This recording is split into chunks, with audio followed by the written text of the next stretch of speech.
അല്ലാഹു സുബ്ഹാനഹു വ തആല ഇഖ്ലാസോടുകൂടെ ദീനിന് ഖിദ്മത്ത് ചെയ്യാൻ നമുക്കൊക്കെ തൗഫീഖ് ചെയ്യുമാറാവട്ടെ. ഞാൻ കൂടുതലൊന്നും പറയുന്നില്ല. പരിശുദ്ധ അഹ്ലുസ് സുന്നത്ത് വൽ ജമാഅത്ത് അതിന്റെ അഖീദ നിലനിർത്തുന്ന ഒരു പ്രവൃത്തിയാണ് ആദ്യമായിട്ട് സമസ്തയുടെ ഒന്നാമത്തെയും അവസാനത്തെയും പ്രവൃത്തി അത് തന്നെയാണ്. സമസ്ത ഉണ്ടായതും അതിനു വേണ്ടിയാണ്. നബി സല്ലല്ലാഹു അലൈഹി വസല്ലം അള്ളാഹുവിന്റെ ദീൻ ഇവിടെ പ്രഖ്യാപിച്ചു. ഇന്ന ദീന ഇൻദല്ലാഹിൽ ഇസ്ലാം, അള്ളാഹുവിന്റെ മതം ഇസ്ലാമാണ് എന്ന് പറഞ്ഞാൽ മനുഷ്യനെ സൃഷ്ടിച്ച അള്ളാഹു, ലോകം സൃഷ്ടിച്ച അള്ളാഹു മനുഷ്യന് വേണ്ടി മാത്രം ഒരു നിയമം കൊടുത്തു. മറ്റുള്ള ജീവികൾക്കൊന്നും ഒരു നിയമവുമില്ല. അവർക്ക് പ്രകൃതി നിയമം, അത് പ്രകൃതി അനുസരിച്ച് അവർ ജീവിച്ചു കൊള്ളണം. എന്നാൽ മനുഷ്യനെ സംബന്ധിച്ചിടത്തോളം അവൻ എങ്ങനെ എന്തൊക്കെ ചെയ്യണം ചെയ്യാതിരിക്കണം എന്നുള്ള കാര്യങ്ങളൊക്കെ വളരെ വ്യക്തമായി ഒരു നിയമാവലി അവന് നൽകിയിട്ടുണ്ട്. ആ നിയമാവലി ഇവിടെ നൽകാൻ അള്ളാഹു സംവിധാനിച്ച സംവിധാനം ഗ്രന്ഥങ്ങളുണ്ട്. അതോടുകൂടെ തന്നെ അത് പ്രചരിപ്പിക്കാനുള്ള ആളുകളെ, പരിശുദ്ധാത്മാക്കളായ ആൾക്കാരെ അള്ളാഹു തആല തെരഞ്ഞെടുത്തു. അതാണ് അമ്പിയാക്കൾ, പ്രവാചകന്മാർ. ആ പ്രവാചകന്മാർ മുഖേനയാണ് ദീൻ ഇവിടെ നടത്തിയത്, ഇസ്ലാം ഇവിടെ നടത്തിയത്. 1.25 ലക്ഷത്തോളം വരുന്ന പ്രവാചകന്മാർ ഇവിടെ നടത്തിയിട്ടുണ്ട്. അവരൊക്കെ വന്നതും ലാ ഇലാഹ ഇല്ലല്ലാഹ് എന്ന തൗഹീദ്, അള്ളാഹുവിലുള്ള വിശ്വാസം, അഖീദ ഉറപ്പിക്കാൻ വേണ്ടിയിട്ടാണ്. അതാണ് പ്രചരിപ്പിച്ചത്. അവരിൽ ചിലരൊക്കെ ഗ്രന്ഥങ്ങളുമായിട്ട് വന്നു. ഗ്രന്ഥങ്ങളൊക്കെ പലതും ഇപ്പോൾ ദുർബലപ്പെട്ടിട്ടുണ്ടെങ്കിലും പരിശുദ്ധ ഖുർആൻ, അവസാനത്തെ പ്രവാചകന് നൽകിയ പരിശുദ്ധ ഖുർആൻ നിലനിൽക്കുന്നുണ്ട്. ആ പരിശുദ്ധ ഖുർആന്റെ സന്ദേശം ഉൾക്കൊണ്ടുകൊണ്ട് ജീവിക്കാനാണ് നമ്മളോട് കൽപ്പിച്ചിരിക്കുന്നത്. അതാണ് മുസ്ലിം ഉമ്മത്ത് എന്ന് പറയുന്നത്. അതാണ് ആ നിലയ്ക്ക് അള്ളാഹുവിന്റെ റസൂല്, പ്രവാചകർ സല്ലല്ലാഹു അലൈഹി വസല്ലം തങ്ങളെ ആ ദീൻ ഇവിടെ വളരെ നല്ല നിലയിൽ ജനങ്ങളെ പഠിപ്പിച്ചു. എന്ന് പറഞ്ഞാൽ മറ്റുള്ള വേദങ്ങളൊക്കെ ഒരു നിമിഷം കൊണ്ട് ഇറക്കിയതാണെങ്കിൽ പരിശുദ്ധ ഖുർആൻ 23 കൊല്ലം കൊണ്ടാണ് ഇറക്കിയത്. അതിന്റെ അർത്ഥം 40 വയസ്സായ മുഹമ്മദ് മുസ്തഫ സല്ലല്ലാഹു അലൈഹി വസല്ലം തങ്ങൾക്ക് പ്രവാചകത്വം ലഭിച്ചു. 63-ൽ വഫാത്തായി മരിച്ചു. അങ്ങനെയുള്ള 23 കൊല്ലം കൊണ്ട് കണ്ടശയായിക്കൊണ്ട് ആവശ്യാനുസരണമാണ് ഖുർആൻ ഇറങ്ങിയത്. അത് ജനങ്ങളെ നിയമം പ്രാവർത്തികമാക്കി പരിശീലിപ്പിക്കുന്ന പണിയാണ് നബി എടുത്തത്. നിയമം പറഞ്ഞു പോവുകയല്ല. അതാണ് അവരെ കൂടെ ജീവിച്ച് അവരോട് കൂടെ മണ്ണിൽ ഇറങ്ങിക്കൊണ്ട് പ്രവർത്തിച്ചാണ് പ്രവാചകർ സല്ലല്ലാഹു അലൈഹി വസല്ലം ഈ ദീനിനെ പരിചയപ്പെടുത്തിയത്. ആ നിലക്ക് പരിചയപ്പെട്ടവരാണ്. അങ്ങനെയുള്ള പരിശുദ്ധാത്മാക്കളാണ്. നബിയിൽ നിന്ന് ആ ജീവിതം കണ്ടും പകർത്തിയും ചെയ്ത ആൾക്കാരാണ് സഹാബത്ത് എന്ന് പറയുന്നത്. ലക്ഷക്കണക്കിൽ സഹാബത്ത്. വസ്സാബിഖൂനൽ അവ്വലൂന മിനൽ മുഹാജിരീന വൽ അൻസാർ വല്ലദീന തബഅഹും ബിഹിസാൻ റളിയല്ലാഹു അൻഹും വറളു അൻഹു. മുഹാജിറുകളും അൻസാറുകളുമായ സഹാബത്ത്. ആ സഹാബത്ത് നബിയെ പിൻപറ്റിക്കൊണ്ട് ജീവിതം മുഴുവൻ ഒപ്പിയെടുത്തിട്ടുണ്ട്. നബിയുടെ എല്ലാ രഹസ്യവും പരസ്യവുമായ എല്ലാ ജീവിതവും റെക്കോർഡാക്കപ്പെട്ടിട്ടുണ്ട്. അങ്ങനെ പകർത്തിയ സഹാബാക്കൾ തൊട്ട് അള്ളാഹു പറയുന്നത് അവർ അള്ളാഹു തൃപ്തിപ്പെട്ടിരിക്കുന്നു എന്നാണ്. സഹാബാക്കൾക്ക് ശേഷം ദീനിവിടെ നിലനിൽക്കണ്ടേ? അമ്പിയാക്കന്മാരുടെ അവസാനത്തെ പ്രവാചകനാണ് മുഹമ്മദ് മുസ്തഫ സല്ലല്ലാഹു അലൈഹി വസല്ലം. അതിനു മുമ്പ് ഒരുപാട് പ്രവാചകന്മാർ വന്നു. 1500 വർഷം കഴിഞ്ഞിട്ടും പിന്നീട് മുഹമ്മദ് നബിക്ക് ശേഷം പ്രവാചകൻ ഇല്ല, പ്രവാചകൻ വരില്ല. ലാ നബിയ ബഅദി, എന്റെ ശേഷം പ്രവാചകനില്ല, അതിന്റെ ആവശ്യവുമില്ല.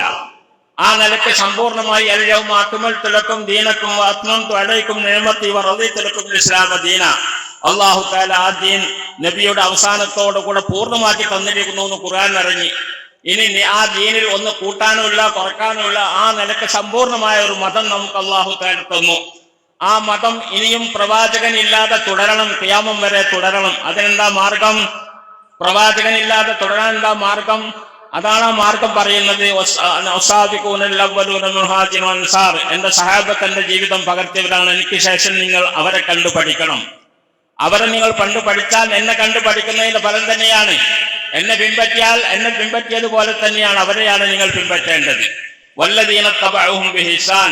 പിന്നീട് അവർക്ക് ശേഷം പിന്നീട് വരുന്ന തലമുറ ഈ ജീവിതമാർഗം ശീലിച്ച് അത് അനുഭവിച്ച അത് ജീവിതത്തിൽ പകർത്തിയ താബിഈങ്ങൾ, അനുഗാമികൾ, അതിനുശേഷം വന്ന അങ്ങനെ കാലക്രമേണ ഏതോ കാലഘട്ടത്തിലും വരുന്ന ആൾക്കാർ ഈ നല്ല മാർഗം സ്വീകരിച്ചു കൊണ്ടുവന്ന നബി പഠിപ്പിച്ച ആ മാർഗം, ചര്യം, സ്വഭാവമൊക്കെ ജീവിതത്തിൽ പകർത്തിക്കൊണ്ട് ജീവിച്ച് കാണിച്ചു തന്ന ആ തലമുറകൾ ഓരോ കാലഘട്ടത്തിലും ഉണ്ടായിട്ടുണ്ട്.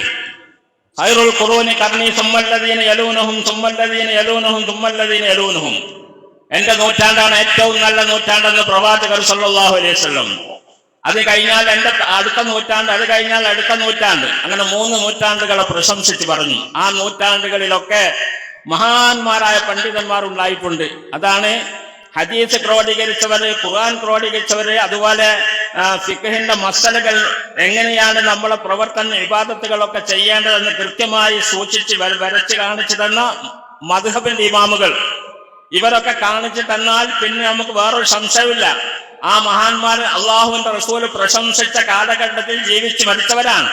ബഹുമാനപ്പെട്ട സിഹാഹു സിത്ത ഹദീസിന്റെ ഗ്രന്ഥങ്ങളെ സംബന്ധിച്ച് മുസ്ലിം ലോകം ഒന്നും കാണാതെ അംഗീകരിച്ചു കൊണ്ടിരിക്കുന്ന, ഒരു അഭിപ്രായ വ്യത്യാസവുമില്ലാതെ അംഗീകരിക്കുന്ന 6 കിതാബുകളുണ്ട്. സഹാഹു സിത്ത എന്ന് പറഞ്ഞിട്ട് ബുഖാരി, മുസ്ലിം തുടങ്ങിയിട്ട്.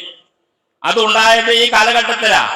3 നൂറ്റാണ്ടുകൾക്കുള്ളിലാണ് അവർ അതൊക്കെ രചിച്ചിരിക്കുന്നത്. അതേ പ്രകാരം ഫിഖ് മസലകൾ, അതായത് മനുഷ്യൻ അനുവർത്തിക്കേണ്ട കർമ്മത്തിന്റെ വിധിവിലക്കുകൾ, നമ്മൾ എന്തൊക്കെ എങ്ങനെയാണ് ചെയ്യേണ്ടതെന്ന് വളരെ കൃത്യമായിട്ട് എഴുതി ചേർത്തിരിക്കുന്നു, റെക്കോർഡാക്കിയിരിക്കുന്നു. അതാണ് മദ്ഹബ് എന്ന് പറയുന്നത്. ആ മദ്ഹബിന്റെ ഇമാമുകളും ഈ നൂറ്റാണ്ടുകളിൽ ജീവിച്ചു മരിച്ചവരാണ്. അങ്ങനെയുള്ള ആൾക്കാർ ഈ ഇസ്ലാമിനെ നമുക്ക് സമ്പൂർണ്ണമായിട്ട് തന്നിട്ടുണ്ട്. പിന്നീട് നമുക്ക് എന്താക്കണ്ട, ഒന്നും വേണ്ട. അപ്പൊ മദ്ഹബിനെ സ്വീകരിക്കുക. മുഹദ്ദിസീങ്ങളെയും മുഫസ്സിരീങ്ങളെയും ആ കാലഘട്ടത്തിലുള്ള മുഫസ്സിരീങ്ങളൊക്കെ സ്വീകരിച്ചാൽ മതി. അതാണ് നമ്മൾ പറയുന്നത്. ബഹുമാനപ്പെട്ട അഹ്ലുസുന്നത്ത് വൽ ജമാഅത്തിന്റെ അഖീദ എന്ന് പറയുന്നത് അതാണ്. ആ നിലക്കുള്ള അഖീദയാണ് നമുക്ക് ഇവിടെ കിട്ടിയിട്ടുള്ളത്. കേരളത്തിലും കിട്ടിയുള്ളത് തന്നെയാണ്. കേരളത്തിലും ലോകത്തിന്റെ എല്ലാ ഭാഗത്തും കിട്ടിയ അഖീദ തന്നെയാണ് ഇസ്ലാം. അതാണ് ആ ഇസ്ലാമിനെ അനുധാവനം ചെയ്തു പോലാണ് നമ്മുടെ കടമ. കേരളത്തിൽ ഇസ്ലാം വന്നത് സഹാബത്തിന്റെ കാലത്താണ്. അതായത് റസൂൽ കരീം സല്ലല്ലാഹു അലൈഹി വസല്ലം ജീവിതം പകർത്തിയ പരിശുദ്ധാത്മാക്കളായ സഹാബത്താണ് ഇവിടെ കേരളത്തിലും ഇസ്ലാം കൊണ്ടുവന്നത്, ഇന്ത്യയിൽ കൊണ്ടുവന്നവരാണ്. അതുകൊണ്ട് അവർ പ്രയച്ചിട്ടില്ല. അള്ളാഹു റസൂൽ അള്ളാഹു തആല റളിയല്ലാഹു അൻഹും അള്ളാഹു അവരെ തൊട്ട് തൃപ്തിപ്പെട്ടിരിക്കുന്നു, അവർ അള്ളാഹുവിനെയും തൃപ്തിപ്പെട്ടിരിക്കുന്നു എന്ന് ഖുർആൻ സാക്ഷീകരിച്ച മഹത്തുക്കളാണ് അവർ കൊണ്ടുവന്ന ദീനിൽ ഒരു കലർപ്പുമില്ല. നമ്മൾ അനുവർത്തിച്ചു വരുന്നത് അവർ കൊണ്ടുവന്ന ദീനാണ്. ഈ കാലത്തും മൗലിദ്, റാത്തീബ്, അതുപോലെ മരിച്ചാൽ അടിയന്തരങ്ങളിൽ തറാവീഹ് നിസ്കാരം, ജുമാ ജമാഅത്ത് തുടങ്ങിയ കാര്യങ്ങളിലൊക്കെ അവരെന്താണോ നമ്മളെ പഠിപ്പിച്ചത് ആ പഠിപ്പിച്ചത് തന്നെയാണ് ഇപ്പോൾ നടക്കുന്നത്. അതാണ് സുന്നത്ത് ജമാഅത്തിന്റെ വിശ്വാസവും പ്രവർത്തനവും. അതാണ് നമ്മൾ മനസ്സിലാക്കേണ്ടത്. പിന്നെ എവിടുന്ന് അത് പയച്ചത്? എവിടെയും പയച്ചിട്ടില്ല. അവരെ അനുധാവനം ചെയ്തു വരുന്ന പണ്ഡിതന്മാർ എക്കാലത്തും ഉണ്ടായിട്ടുണ്ട്. സുന്നത്ത് ജമാഅത്തിന്റെ പണ്ഡിതന്മാർ എന്ന് പറയുന്നവരാണ്. റസൂൽ കരീം സല്ലല്ലാഹു അലൈഹി വസല്ലം പറഞ്ഞു, എന്റെ കാലശേഷം എന്റെ സമുദായം പിളരും. എത്രത്തോളം എന്ന് വെച്ചാൽ യഹൂദികൾ 71 പിളർന്നെങ്കിൽ നസാറാക്കൾ 72 പിളരും. എന്റെ സമുദായം 73 പിളരും. കുല്ലുഹും ഫിന്നാർ, എല്ലാവരും നരകത്തിലായിരിക്കും. ഇല്ലാ വാഹിദ, ഒന്നൊഴികെ. അപ്പൊ സഹാബത്ത് ചോദിച്ചു, മൻഹും യാ റസൂലല്ലാഹ്, ആ ഒന്നാരാണ് നബി എന്ന് ചോദിച്ചപ്പോൾ, മാ അന അലൈഹി വഅസ്ഹാബി, ഞാനും എന്റെ സഹാബത്തും ഏതൊരു നിലക്കാണോ ജീവിച്ച് കാണിച്ചിരുന്നത് ആ ജീവിത പദ്ധതി, ആ ശൈലി ഉൾക്കൊള്ളുന്നവരാണ് രക്ഷയുടെ ആൾക്കാർ. ബാക്കിയുള്ളവരൊക്കെ ശിക്ഷയുടെ ആൾക്കാരാണെന്ന് പറഞ്ഞു. അതാണ് നമ്മൾ മനസ്സിലാക്കേണ്ടത്. അത് എക്കാലത്തും ഉണ്ടായിട്ടുണ്ട്. എന്നാൽ നമ്മുടെ കേരളത്തെ സംബന്ധിച്ചിടത്തോളം അങ്ങനെ ഒരു ഫിത്നയും ഉണ്ടായിരുന്നില്ല. സഹാബത്ത് കൊണ്ടുവന്ന ദീന് ഒരു 14 നൂറ്റാണ്ട് നമ്മൾ എന്താക്കി ഇവിടെ കഴിഞ്ഞുകൂടെ, അഭിപ്രായ വ്യത്യാസവും ഇല്ലാതെ. പിന്നെ അങ്ങനെയാണ് 1922 ശേഷമാണ് വഹാബി എന്ന് പറയുന്ന പ്രസ്ഥാനം ഉണ്ടായത്. വഹാബികൾ അവരാണ് ഇവിടെ ഫിത്ന ഉണ്ടാക്കിയത്. KM മൗലവിയുടെ നേതൃത്വത്തിലുള്ള വഹാബി സംഘം നമ്മൾക്കിവിടെ ഈ ഫിത്ന ഉണ്ടാക്കി എന്ന് മാത്രമല്ല, നമ്മളെയൊക്കെ മുശ്രിക്കുകളാക്കി, ബഹുദൈവ ആരാധകരാക്കി. സുന്നികളൊക്കെ അവരുടെ എല്ലാ പ്രവർത്തനങ്ങളും, ഇത്തരം പ്രവർത്തനങ്ങൾ, മഹാന്മാരെ ആദരിക്കലും അതുപോലെ ഇമാമിനെ തക്ലീദ് ചെയ്യുക തുടങ്ങിയ കാര്യങ്ങളൊക്കെ ശിർക്കാണ്, അത് പാടില്ലാത്തതാണ്, ഞങ്ങളൊക്കെ മുശ്രിക്കുകളാണെന്ന് അവർ പറഞ്ഞു. അതാണ് ചെയ്തത്. അത് ചെയ്തപ്പോഴാണ് 1926 സമസ്ത ഉണ്ടാകേണ്ടി വന്നത്. സമസ്ത കേരള ജംഇയ്യത്തുൽ ഉലമ അവരുടെ അബദ്ധചടിലമായ എല്ലാ പ്രസംഗങ്ങളും, അവരുടെ എല്ലാ അഖീദകളൊക്കെ മാറ്റിത്തിരുത്തി ബഹുമാനപ്പെട്ട റസൂൽ കരീം സല്ലല്ലാഹു അലൈഹി വസല്ലം കാണിച്ചു തന്ന സഹാബത്തിൽ കൂടെയും താബീങ്ങളിൽ കൂടെയും നമുക്ക് കിട്ടിയ ആ പാരമ്പര്യം, ആ പൈതൃകം കാത്തു സൂക്ഷിക്കാൻ വേണ്ടിയിട്ട് സമസ്തയുടെ ഉലമാക്കൾ ഉണ്ടാക്കിയ ഒരു സംഘടനയാണ് സമസ്ത കേരള ജംഇയ്യത്തുൽ ഉലമ. അതിന്റെ ലക്ഷ്യം അതാണ്, പ്രധാന ലക്ഷ്യം അതാണ് സമസ്തയുടെ. അതിന്റെ ഭരണഘടനയിൽ 2ാം വകുപ്പ് ഉദ്ദേശ ലക്ഷ്യങ്ങൾ എന്ന് പറയുന്നിടത്ത് ഒന്നാമതായി പറയുന്നത് പരിശുദ്ധ അഹ്ലുസുന്നത്ത് ജമാഅത്തിന്റെ അഖീദ, ആ അഖീദ സംരക്ഷിക്കുക എന്നുള്ളതാണ്. ആ അഖീദ ജനങ്ങളിൽ പ്രചരിപ്പിക്കുക, അതാണ് ഒന്നാമത് സമസ്തയുടെ ലക്ഷ്യം. വേറൊരു ലക്ഷ്യം അതിന് പ്രധാനമായിട്ടില്ല, അതിനേക്കാൾ പ്രാധാന്യമായിട്ടില്ല. സമസ്തയാണ്. സമസ്ത എന്ന് പറഞ്ഞാൽ അഖീദ, ജനങ്ങളുടെ വിശ്വാസം, അവരാചരിച്ചു പോരുന്ന ആ കാര്യങ്ങളിലൊക്കെ അവർക്ക് ദൃഢമായ വിശ്വാസം നൽകുക എന്നുള്ളതാണ് അതിന്റെ ലക്ഷ്യമെന്ന് പറയുന്നുണ്ട്. അതേപ്രകാരം അതിനെതിരായി വരുന്ന രണ്ടാമതായി പറയുന്നത് ബി പറയുന്നത്, അതിനെതിരായിട്ട് പ്രവർത്തിക്കുന്നവരൊക്കെ പ്രതിരോധിക്കുക. എതിരായ വഹാബിസം, മൗദൂദിസം തുടങ്ങി എന്ത് വന്നാലും അതിനെന്താക്കണം, എതിർക്കണം എന്നാണ് അതിന്റെ ബി, ഉദ്ദേശ ലക്ഷ്യങ്ങളിലെ ബി പറയുന്ന അതാണ്. ആ നിലക്കുള്ള അടിസ്ഥാനപരമായിട്ടുള്ള ലക്ഷ്യത്തോടു കൂടെയാണ് ബഹുമാനപ്പെട്ട സമസ്ത പ്രവർത്തിക്കുന്നത്. 1926 ഉണ്ടാക്കിയ സമസ്ത അതിന്റെ ഏതാണ്ട് ഒരു 20-25 കൊല്ലത്തോളം ഈ പ്രതിരോധ മേഖലയിലായിരുന്നു പ്രവർത്തിച്ചത്. വഹാബികളെ പ്രതിരോധിക്കുക. അവരിവിടെ ആകെ കുഴപ്പമുണ്ടാക്കിയിരുന്നു.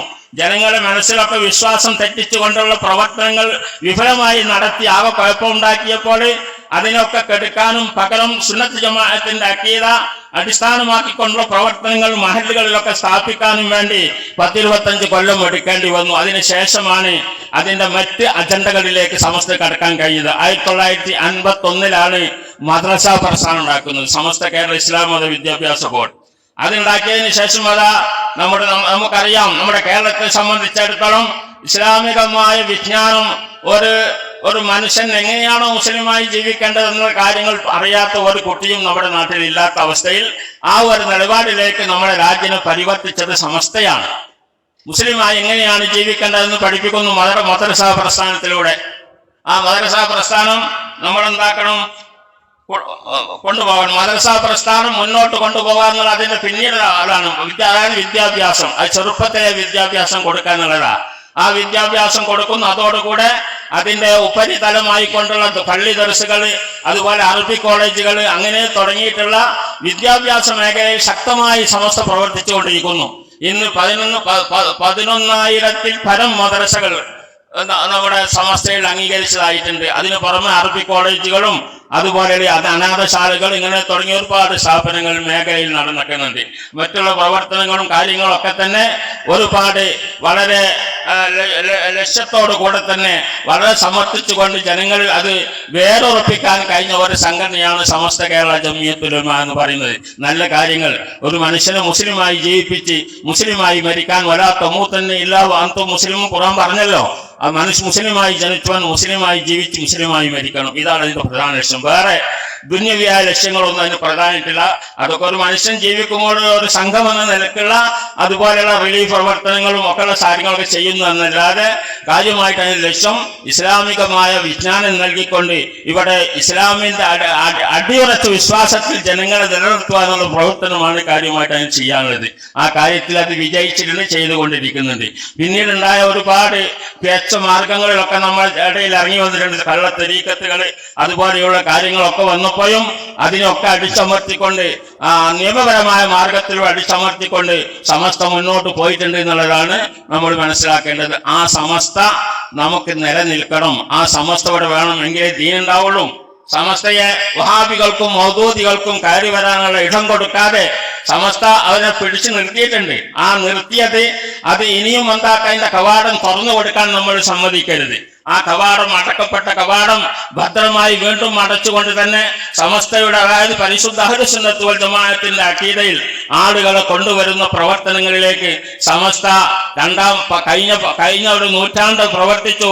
ഇനി അടുത്ത നൂറ്റാണ്ടുകളിൽ അതിനെ ശക്തമായ ഒരുപാട് പദ്ധതികൾ വെച്ചുകൊണ്ടാണ് ഈ സമ്മേളനം 8-ാം തീയതി സമാപിക്കാൻ പോകുന്നത്.